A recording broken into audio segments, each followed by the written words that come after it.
네, 마찬가지로 신한은행 거를 입력을 할 때는 우리 교재에 보시면은 구분은 일반, 예금의 종류는 보통 예금, 0번 보통 이렇게 하라고 되어 있잖아요.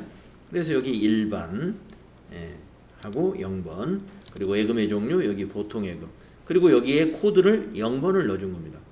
여기 코드를 입력하는 셀을 클릭하시게 되면은 하단에 메시지에 있는 이 코드를 참조해서 입력해 주시면 되겠습니다.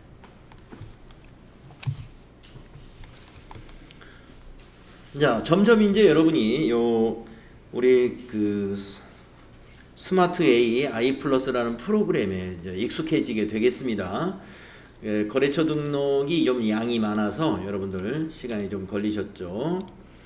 그다음에 이제 카드 거래처에서는 이렇게 카드의 번호가 4자리 하이폰, 4자리 하이폰, 4자리 하이폰, 4자리 하이폰에서 4, 4, 16, 16자리로 되어 있는 이거는 우리 개인의 신용카드 번호하고 구조가 똑같지 않습니까? 그래서 우리는 이걸 매입카드라고 해요. 매입카드.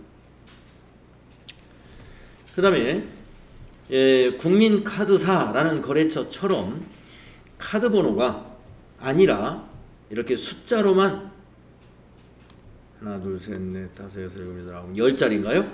이렇게 되어 있는 하이폰 없이 숫자로만 되어 있는 이러한 번호는 가맹점 번호라고 그러죠. 가맹점 번호는 매출할 때 쓰는 거죠. 매출. 그래서 카드의 종류에 보면은 매입 매출이 왜 나누어져 있느냐 하는 것을 여러분이 이해해 주시면 되겠어요. 매입 카드라는 것은 법인 카드, 매출 카드라는 것은 가맹점 번호를 입력할 때는 매출로 구분을 해준다는 것이죠. 네. 자, 그 외에 혹시 거래처를 등록하시면서 여러분이 궁금했던 사항이 있으시면 한번 질문하시면은 제가 아는 범위 내에서 추가적으로 설명을 드리겠습니다. 없으셨어요? 자, 117페이지의 수행 팁을 한번 읽어보겠습니다.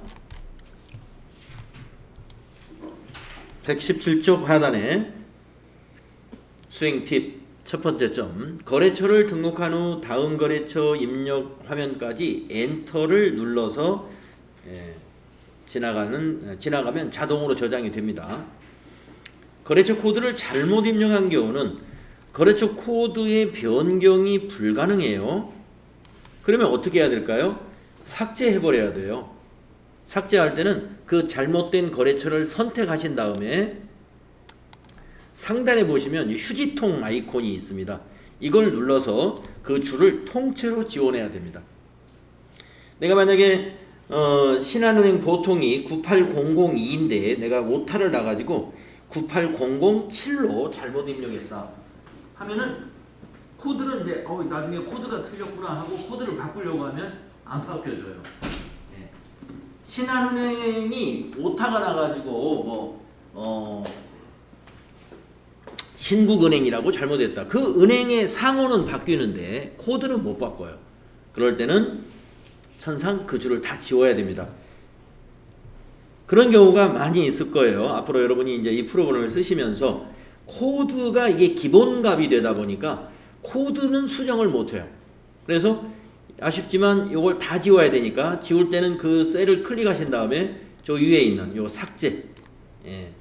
나중에 여러분이 전표를 입력할 때도 그 전표가 입력된 줄 전체를 지워버릴 때는 딱 클릭하고서 요 위에 있는 휴지통 삭제 이거 쓰시면 됩니다.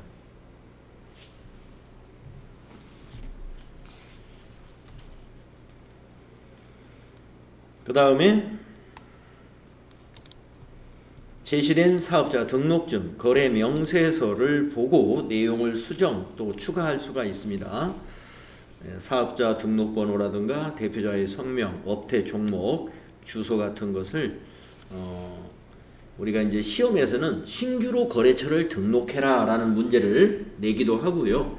아니면 수정을 해라 이렇게 문제를 내기도 합니다.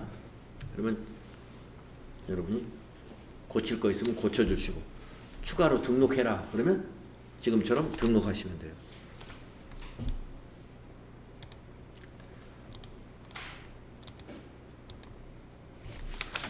자, 다음은 118쪽으로 가겠습니다. 우리가 이제 기초정보관리에 대해서 오늘은 지금 주로 공부를 할 텐데요. 이번에는 업무용 승용차를 등록을 해볼 겁니다. 예.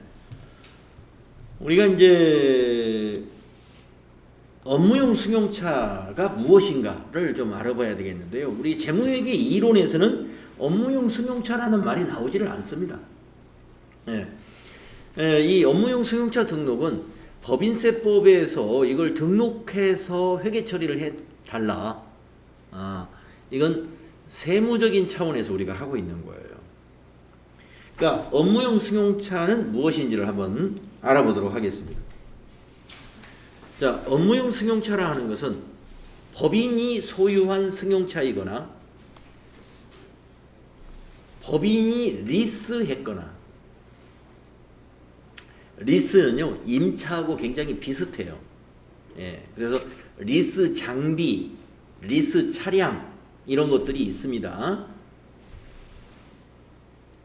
임차하여, 임차는 렌트한 거예요. 우리 차량은 우리가 차량을 빌리는 게 임차잖아요. 그 보통 차량을 빌리는 걸 우리가 렌트카라고 하지 않습니까?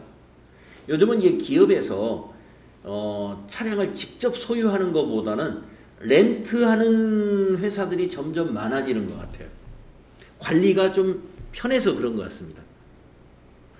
회사가 차량을 소유하게 되면 관리를 전부 회사가 해야 돼요. 그러면 회사의 차량 담당자를 한 사람 고용을 해야 됩니다. 누군가는 차량을 관리해야 돼요.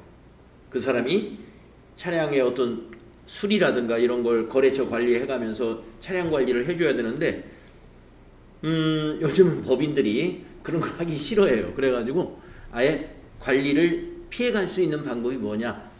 렌트카를 쓰면 된다. 그래서 차량을 임차해서 쓰게 됩니다. 자, 법인이 소유한 차도 있고 법인이 리스했거나 또는 법인이 렌트해서 회사 업무에 쓰는 승용차를 우리가 업무용 승용차라고 합니다. 개인차는 업무용 승용차가 아니에요. 개인차가 왜 회사에 있느냐?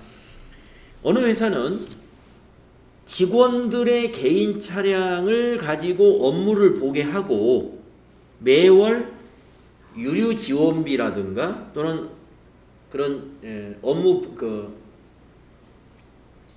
여비 교통비를 따로 주지 않고 차량 운전 보조금이라는 보조금식으로 이렇게 지급할 수가 있어요. 예, 그 차는 등록하지 않습니다. 개인차기 때문에. 그래서 업무용 승용차 등록하는 것은 개인차는 등록하는 게 아니에요. 회사가 소유한 차, 회사가 리스한 차, 회사가 렌트한 차 등록을 합니다. 따라서 종업원 소유의 차량은 업무에 사용하고 차량 유지비 등을 지급하는 경우에도 업무용 승용차로 등록하는 게 아니다 하는 거 알고 계시고요. 업무용 승용차의 취득과 유지를 위하여 지출한 비용 등을 관리 항목으로 관리하기 위해서 이걸 등록한다는 거예요.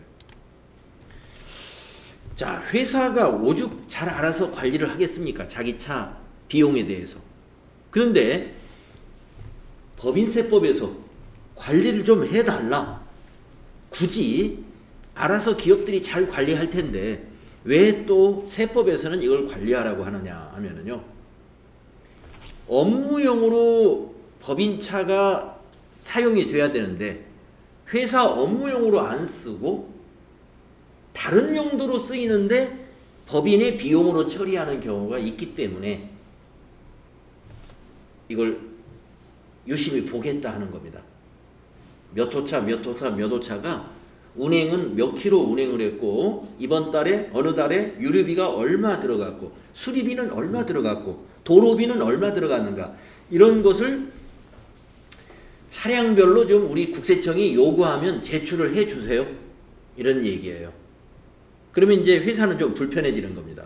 왜냐면은 업무용 승용차를 말이죠. 막 벤츠라든가 BMW라든가 우리나라 또 뭐 제네시스 이렇게 고급 차를 업무용 승용차로 쓰는 회사들이 있어요. 그러면 그 차를 가지고 월요일부터 금요일까지 업무용으로만 쓰는 게 아니고 공휴일이라든가 주말이라든가 일요일 날은 사장님이나 임원들이 그 차를 타고 퇴근을 합니다. 퇴근하게 해가지고 개인적으로 쓰고 있어요. 예. 가족들하고 부산에 여행을 가고 속초로 여행을 갈 때도 법인차를 가지고 가는 거예요. 그럼 기름 넣었으면 그냥 회사 업무용 기름값을 회사 여비교통비로 처리하는 거죠.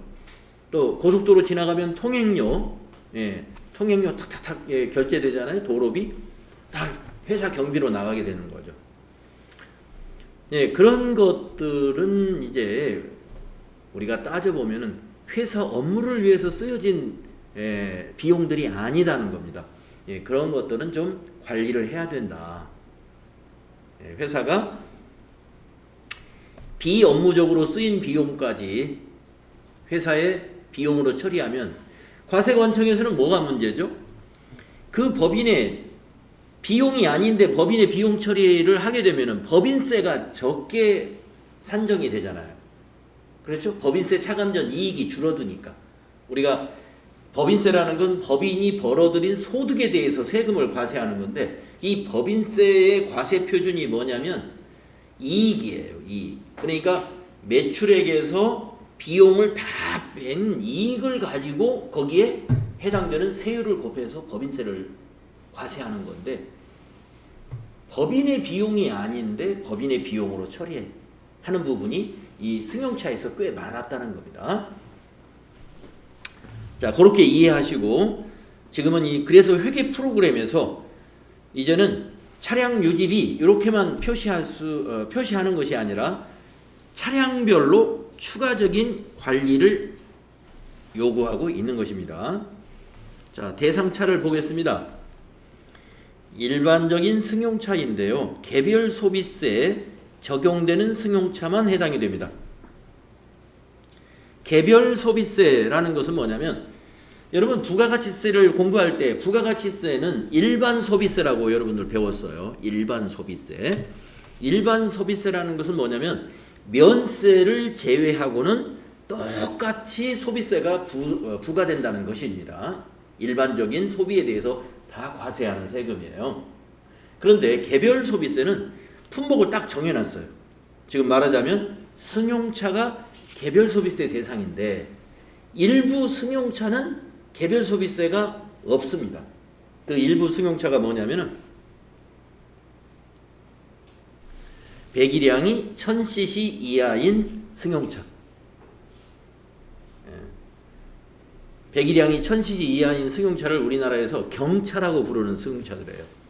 그래서 경차는 관리를 그러니까 업무용 승용차 등록 안 하는 거예요. 경차 타고 이렇게 가족들이 여행 가는 사람들은 드물겠죠. 그러니까 아예 관리를 안 해버리는 겁니다.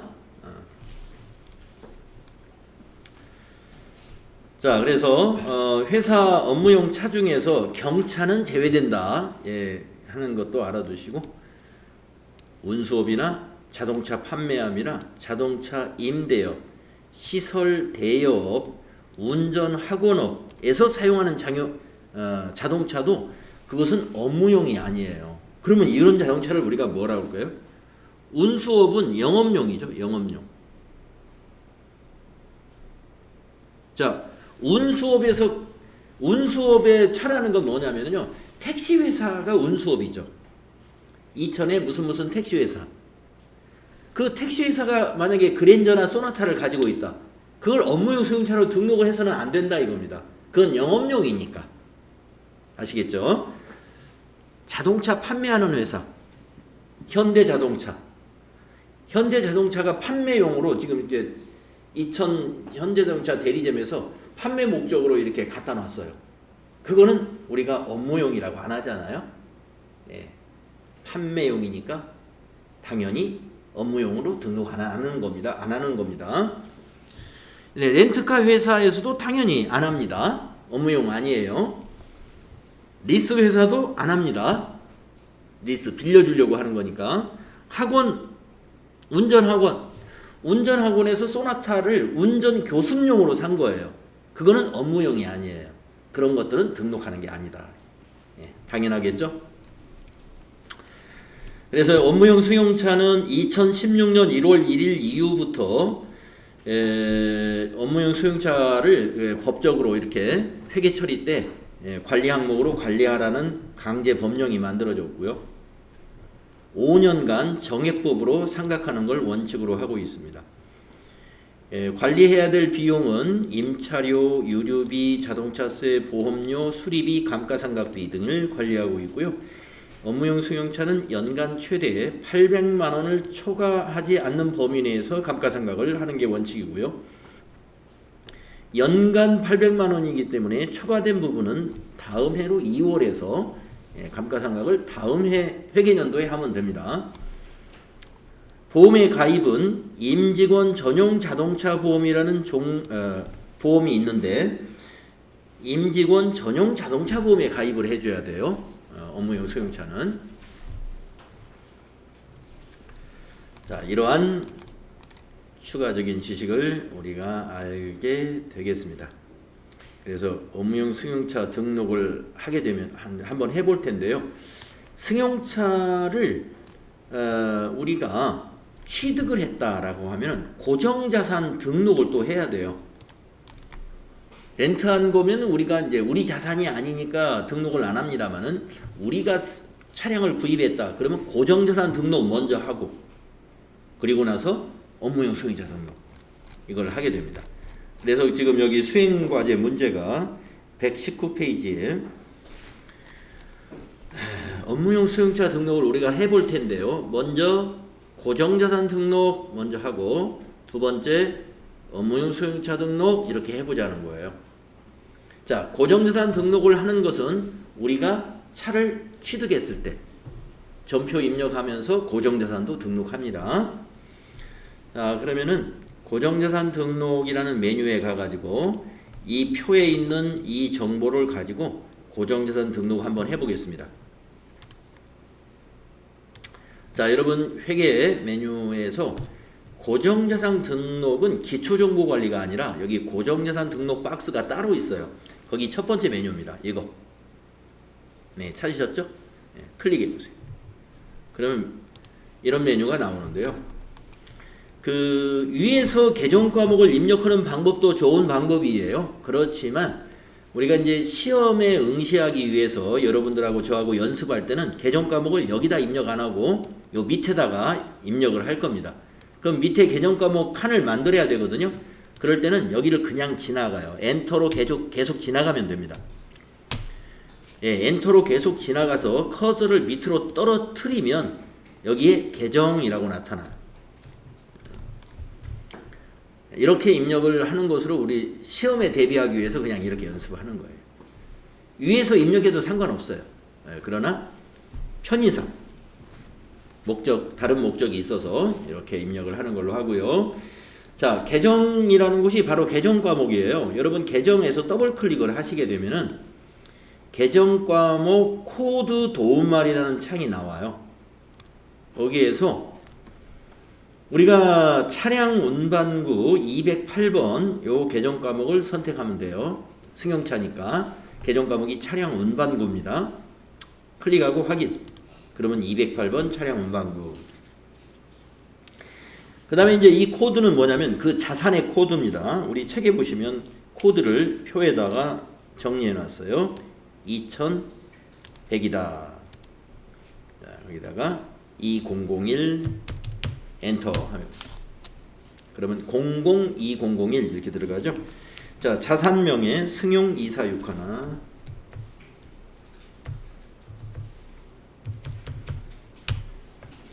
취득일은 2021년 12월 31일 2021 1231 입력하면 됩니다. 방법이라는 것은 감가상각 방법을 말하는데 정률이라고 되어 있네요. 정률. 요거는요. 나중에 여기 아이고. 네. 요 정률법이나 정액법이냐 하는 것은 여기 9번에서 바꿔줍니다. 이 9번에서 지금 바꿔도 되고 나중에 바꿔도 돼요. 우리 정액법이니까 여기서 1번 해줘야 여기가 정액법으로 바뀝니다. 여기 9번에서 바꾸는 거예요. 자, 여러분 지금 주요 등록사항에 나머지 사항을 입력해야 되는데 기초가액이 있죠. 2021년도면은 작년이지 않습니까? 그래서 당기에 취득했다면은 4번에다가 입력을 해야 돼요. 신규 취득 및 증가에다가. 그런데 취득일이 당기 2022년도가 아니잖아요. 그것은 기초에다 입력해 줍니다. 자, 기초에다가 900만 원 입력하겠습니다. 자, 앞으로 이제 900만 원을 입력할 때는요. 9, 000, 000 이렇게 안 하겠습니다. 어떻게 하시느냐? 이 회계 프로그램에서는요. 900만 원 입력할 때 이렇게 입력하면 편합니다. 9를 그냥 입력하시고 000 동그라미 3개는 요 플러스 키, 우리 숫자 키패드에 요 플러스 단추 있죠. 요걸 한번 딱 쳐주면 000 자동으로 입력됩니다. 또 한 번 눌러줍니다. 그러면 또 000. 그래서 콤마 000, 콤마 000은 요 플러스 2번 눌러주면 돼요. 자, 엔터 하시면 밑으로 내려오죠. 전기 말에 감가상각을 하지 않았어요. 그래서 0원 그대로 둡니다. 왜 안 했느냐? 차량 운반구 취득을 결산일에 취득했기 때문에 기간이 하나도 경과한 게 없어요. 그러니까 감가상각할 필요가 없는 것이죠. 그래서 전기말 상각 누계액은 0원입니다. 없어요. 자, 엔터로 쭉 내려가면요. 10번으로 내려가셔가지고 내용 연수는 여기 10번에다 입력을 하는 겁니다. 내용 연수 가로 열고 상각률이라고 되어 있는 데다가 5를 입력하시면 돼요. 그러면 정액법으로 하기 때문에 상각률을 안 쓰겠습니다만은 정률법이라면 0.2 즉 20%씩 상각을 하게 됩니다. 1년에 5로 나누면 20%가 되는 거예요.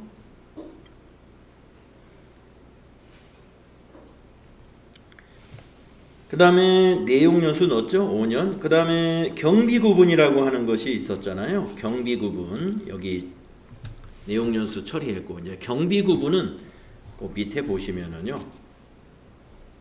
여기 밑에 보시면은 여기 있죠. 우리가 이제 여기 보면 0번이 800번대, 그 다음에 1번은 500번대 이렇게 코드로 구분을 하는 겁니다. 그러면 여기서 경비라 하는 것은 800번대라고 하는 말은 뭐냐면은 경비의 코드 중에 이 800번대 코드가 판매 관리비 코드예요. 네, 여러분들 손익계산서 계정, 판매 관리비 계정 과목, 여러분 복리후생비, 여비교통비, 또 뭐가 있나요? 접대비, 수도광열비, 통신비 뭐 이런 것들 쭉 공부하셨잖아요. 800번대 하면은 판매관리비다 얘기입니다. 그러니까 여기서 판매관리비의 의미는 뭐냐면 이 차량은 영업부나 관리부에서 쓰는 차다는 뜻이에요. 생산부 차가 아니다 이겁니다. 생산부 차가 아니다. 그래서 판매관리입니다. 자, 우리는 도소매업이기 때문에 생산부 자체가 없어요.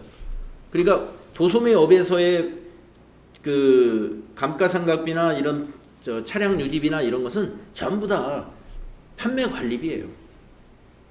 제조 원가가 없으니까. 그래서 800번대 요거 기본이 800번대로 돼 있어요. 요거 잘 체크해 주시고. 자, 여기까지 입력했으면 다 입력했습니다.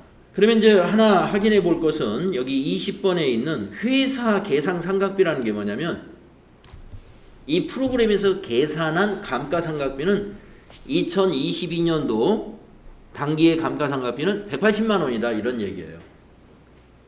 그러면 우리가 계산기로 900만 원을 내용연수 5로 나누면 180만 원 나와요. 1년에 180만 원. 그래서 계산이 딱 됐습니다. 자, 이런 식으로 이제 앞으로 고정자산 등록 연습을 더 하겠고요. 오늘은 이것만 등록을 하고 그 다음에 전체 메뉴 다시 가셔가지고 이제 지금 그 차량에 대한 업무용 승용차 등록까지 이어서 하겠습니다. 업무용 승용차 등록 눌러보세요. 그러면 이제 화면이 이렇게 바뀌는데 여러분 책에서 이제 요 수행 2번을 보고 업무용 승용차 등록을 하게 될 겁니다. 자, 코드는 101번 101 차량 번호는 645에 2461 차종은 아반떼.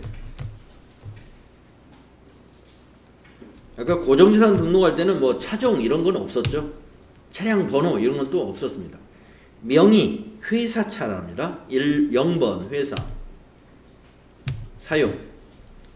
그리고 나서 고정자산 코드를 불러옵니다. 이 물음표 단추 있죠? 이 물음표 단추 이걸 누르셔가지고 아까 하나 등록했기 때문에 2001번에 승용 2461라는 거 하나밖에 안 보일 거예요. 밑에서 확인 단추를 눌러줍니다. 그러면 여기 2번부터 명의 구분까지가 자동으로 다 처리가 됐습니다. 고정자산 등록한 걸 이걸 눌러서 불러온 거예요. 그 다음에 나머지 요 밑에 있는 이건 임차 차량이 아니니까 7번은 필요 없고 8번부터 보험 기간까지는 추가적으로 입력을 해주면 됩니다. 자, 기초 주행거리가 있죠? 200km. 보험 가입, 업무 전용 자동차 보험 선택해 주시고 10번에 보험 기간 2021, 1231부터 2022, 1231. 저는 이런 숫자, 날짜 이런 걸 입력할 때 전부 이 숫자 키패드를 씁니다. 숫자 입력할 땐 이게 쓰는 게 훨씬 빠르죠. 문자키에 있는 위에 요 한 줄로 되어 있는 거 이 숫자 쓰지 마시고 숫자 키패드에 있는 거 쓰세요. 이렇게 보험 기간까지 딱 입력해 주시면 돼요.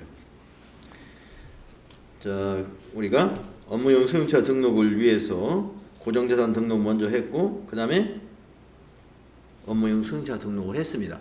만약에 차량을 회사가 구입한 차가 아니고 렌트한 렌트한 차량이라면은 고정자산 등록은 안 합니다. 바로 업무용 승용차 등록을 하면 돼요. 그때 이 명의 구분은 회사가 아니라 1번 렌트 이렇게 명의 구분을 렌트로 바꿔주시는 거예요. 회사 차량이면은 고정자산 먼저 하고 업무용 승용차 와서 한 다음에 고정자산 등록된 내용을 여기 불러다가 이 부분을 처리해 주시면 돼요.